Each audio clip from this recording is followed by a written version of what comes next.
सबसे पहला नियम एकादशी व्रत का सबसे पहला नियम है कि आप जिस दिन व्रत करो उसके एक दिन पहले भक्ति का संचार इस हृदय में कर लो।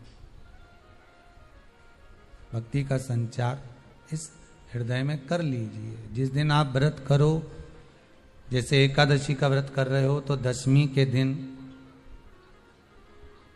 शाम का समय जब आवे, रात्रि जब होने लगे, शाम का समय आवे और रात्रि का आप जब भोजन ग्रहण करो तो उस भोजन में कोई ऐसा पदार्थ ग्रहण मत करिए जिस पदार्थ के कारण आपकी एकादशी बिगड़ जाए।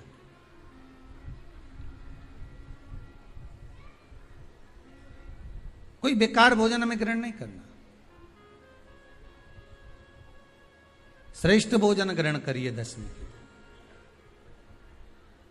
और एकादशी का दूसरा नियम बहुत ध्यान से सुनिएगा। जिस दिन आपकी एकादशी का व्रत हो उस दिन प्रयास करिएगा कि अपने हाथ से किसी भी वृक्ष की कोई पत्ती टूटे ना। अपने हाथ से किसी भी वृक्ष की, पौधे की, किसी भी वृक्ष की पत्ती अपने हाथ से ना टूटे। बहुत ध्यान दीजिएगा महाराज। एकादशी का ये दूसरा नियम है कि अपने हाथ से किसी पौधे की, किसी वृक्ष की, किसी डाली की कोई पत्ती टूटे ना, कोई पत्ती ना टूटे, इसका प्रयास करिए।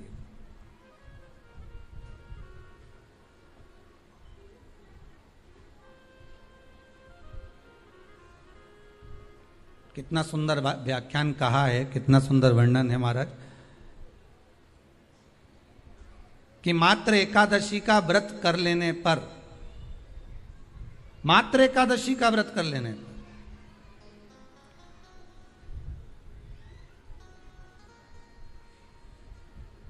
जो पूर्व में किया गया हमारा पाप कर्म है, हमने किसी जीव की हत्या करी है, हमने किसी को कष्ट प्रदान करा है, हमने किसी को अपशब्द कहा है, हमने किसी को ताने दिए, हमने किसी को आड़ा टेढ़ा कहा है, हमने किसी को गालियां दे दी है, मात्र एकादशी का व्रत ही कर लेने पर ये सारे जो दोष हैं वो समाप्त हो जाते हैं।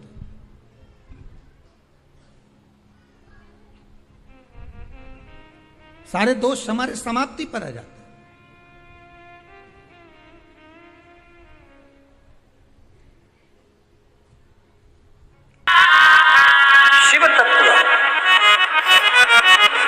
विश्वास कितना कर रहे हैं शंकर पर।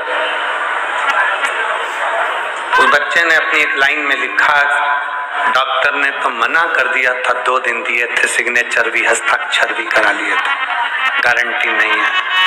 पर मेरी चाची ने मुझसे कहा, डर मत, सीहोर वाला महाराज कहता है सारी समस्या का हल 1 लोटा।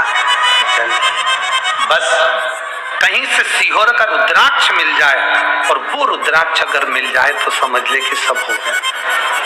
आपका विश्वास उस रुद्राक्ष पर है। हम तो निवेदन करेंगे, कभी भी सीहोर आओ, कुबेरेश्वर बाबा की धरा पर आओ ना, तो कम से कम 2-3 दिन लेकर आया करो। अपने बाप के घर आए हो, थोड़ा आराम से उसके चरणों में सोया करो, खाया करो, रहा करो, भक्ति का थोड़ा पड़े। और रुद्राक्ष महोत्सव जो फरवरी में है, संपूर्ण सिरपुर वासियों को और संपूर्ण देशवासियों से निवेदन है कि एक बार मौका लगे, सारे धाम होकर आ जाओ और एक बार रुद्राक्ष महोत्सव सीहोर का जरूर करो। आस लगाकर उसके चरणों में पड़े रहकर उसी रुद्राक्ष उत्सव में शिवरात्रि पड़ती है, उसी रुद्राक्ष उत्सव में फुलेरा दूज पड़ती है। उन दोनों का जो समागम होता है, लोगों की झोली भरा जाती है और फिर वो दौड़ दौड़ कर आते रहते हैं। रुद्राक्ष अब एक विचार करिएगा, थोड़ा सा अपने मन में, अपने चित्त में, अपनी वृत्ति में एक बात उतारिएगा, एक अपने मन में एक बात को उतार कर रखिएगा कि आप अपने पाप को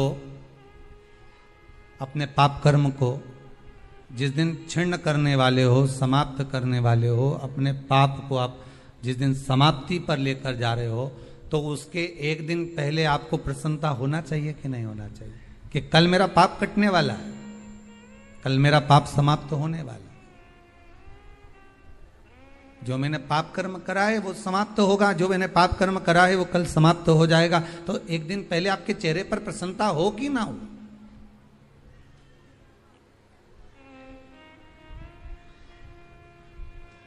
और चेहरे पर वो प्रसन्नता आपके आना चाहिए कि कल मेरा एकादशी का व्रत है, आज दशमी है, कल एकादशी का व्रत है, तो कल मेरी जब एकादशी का व्रत रहेगा तो मेरा ना जाने कितना कितना पाप, कितना कितना असत्य, कितना कितना झूठ, कितना कितना प्रपंच वो समाप्त हो जाएगा। इसमें मुझे प्रसन्नता हो, इसमें मुझे आनंदता हो।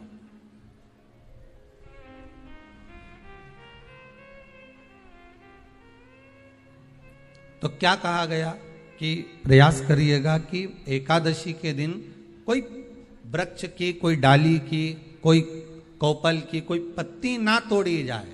क्यों?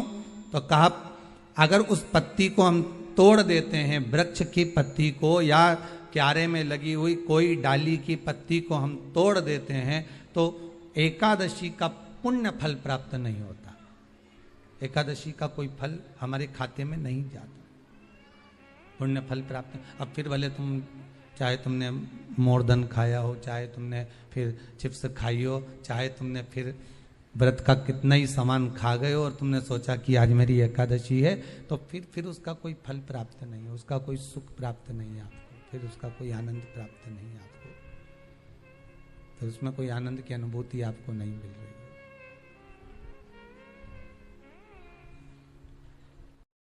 है। एकादशी के दिन गंगा के जल में मात्र 7 बेलपत्री डालकर जो नंदीश्वर भगवान अर्थात जो शंकर जी के शिवलिंग के सामने नंदी होता है, उस नंदी के चरण पर गंगा का जल चढ़ाकर बेलपत्री शिव पर समर्पित कर देता है, उसके घर में रुपया रुकना चालू हो जाता है। फिर वो गलत जगह पर नहीं जाएगा, गलत स्थान पर वो धन जाएगा ही नहीं।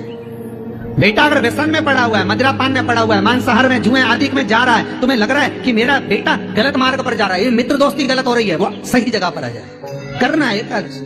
कई लोग इसको धन के लिए भी करते हैं, संपदा के लिए। संपदा के लिए अर्थात जिसका व्यापार नहीं चलता, जिसके घर में पैसा नहीं आता, या नौकरी नहीं लग रही, या सर्विस नहीं लग रही, आप अप्लाई कर रहे हो, जगह जगह जाकर इंटरव्यू भी दे रहे हो और पैसा नहीं आता, तो उसके लिए भी प्रयास किया जाता है। पर उसके लिए यहाँ पर जो धन के लिए करते हैं, उसके लिए विष्णुपति के लिए करते हैं। मतलब जैसे गंगा के जल में तुलसी के 11 पत्ते डाले जाते हैं और उसको किसी भी नारायण के मंदिर में राम कृष्ण शिव शंकर नहीं, राम कृष्ण भगवान विष्णु दत्त आदि जितने नारायण के मंदिर है, उस मंदिर में किसी भी पात्र में, एक छोटे से पात्र में उसको भरकर रखी जाती है महाराज। उससे भी जॉब, सर्विस, नौकरी में सफलता प्राप्त होती है। परंतु वो भी एकादशी को ही होता है। कुछ देर तक पात्र को रखा जाता है, फिर वही पात्र का जल किसी भी वृक्ष के नीचे डाल दिया जाता है, उससे भी नौकरी के लिए फायदा मिलता है। इसको शुक्ल एकादशी भी कहते हैं।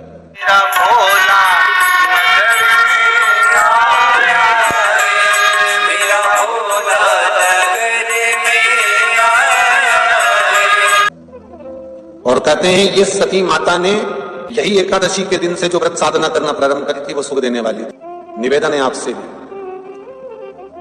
कोई कार्य अटक रहा है, तकलीफ आ रही है, दुख है, लक्ष्मी नहीं आ रही, परेशान हो, 108 बेलपत्र की, जो बेलपत्र होते हैं उसकी, इसको छेद तो करते नहीं है सुई से, बेलपत्र की डंडी को बांधते जाओ 108 बेलपत्र की माला बना लो और माला बनाकर भगवान शंकर के गले में, शंकर के शिवलिंग को जो चढ़ा देता है उसकी मनोकामना भगवान शंकर पूरी कर देते हैं। अतः एकादशी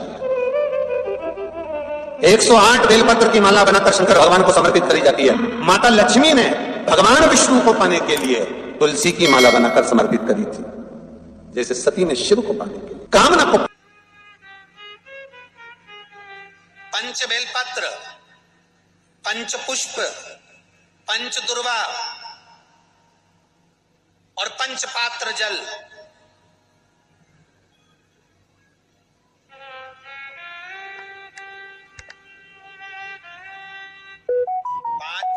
पुष्प, 5 बेलपत्र, 5 दुर्वा और 5 पात्र, मतलब 5 लोटा, जम के बोलो, जल, ये कोई साधारण नहीं है। पंच बेलपत्र के साथ, पंच पुष्प के साथ, पंच दुर्वा के साथ, पंच पात्र जल के साथ, ये सहजता नहीं है। बहुत बहुत ध्यान दीजिएगा। बहुत जिन जिन बच्चों के विवाह में देरी हो रही हो, बेटा बेटी के विवाह में देरी हो रही हो, या सफेद आंकड़े की जड़ तुमरुका जी के नाम से बांधने के बाद भी गर्भ नहीं ठहर रहा, तो ये नंदीश्वर शिव महापुराण की कथा खगड़िया में जो चल रही है बिहार में, इसके आज शुरू के दिन की कथा का स्मरण करिएगा। 5 बेलपत्र, 5 दुर्वा, 5 पुष्प और 5 लोटा जल। सोमवार के दिन शिव जी के मंदिर में प्रातः के समय पर बाबा को 1 बेलपत्र, 1 दुर्वा, 1 पुष्प, 1 लोटा जल समर्पित कर थोड़ी देर रोककर श्री शिवाय नमस्तुभ्यम या पंचाक्षर मंत्र ओम नमः शिवाय स्मरण कर महामृत्युंजय मंत्र का स्मरण कर फिर बेलपत्र, फिर दुर्वा, फिर पुष्प, फिर जल, ऐसा 5 पंच बेलपत्र, पंच दुर्वा, पंच पुष्प, पंच पात्र जल तुमरुका जी का नाम लेकर समर्पित कर उस जल का आचमन करिए। 5 सोमवार या 7 सोमवार करिए, बाबा गर्भ अवश्य ठहराएगा और संतान अवश्य हो। तुमरुका जी के नाम का स्मरण ही जीव का आनंद दे जाता है। बोल तुमरुकेश्वर महादेव की, नंदीश्वर महादेव की। शिव के नाम का शंकर पृथ्वी का स्वरूप है। श्री शिवाय नमस्तुभ्यम, सब बोलिए एक बार जमकर, श्री शिवाय नमस्तुभ्यम। प्रैक्टिकल जरूर करना, कहीं सियोर वाला महाराज झूठ तो नहीं बोल रहा। शास्त्रों की बातें हमारे जीवन में हमें सुख प्रदान करे, इसलिए इस भाव का आनंद करते हुए आज की कथा को विराम देते हैं।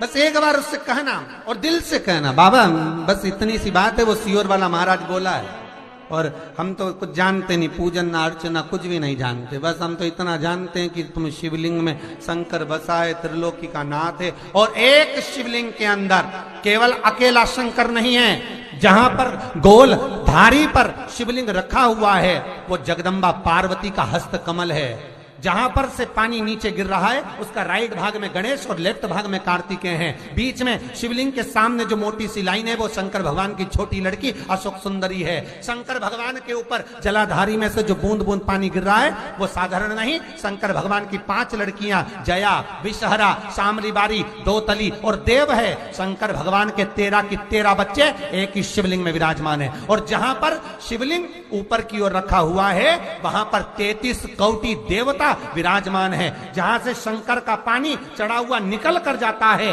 वहां पर 64 योगनियां और 33 कोटि देवता हाथ की अंजलि लेकर जल का आचमन करते हैं। जब सारे देवता वहां पर हैं तो हम भटके क्यों? हम क्यों जाएं यहां से?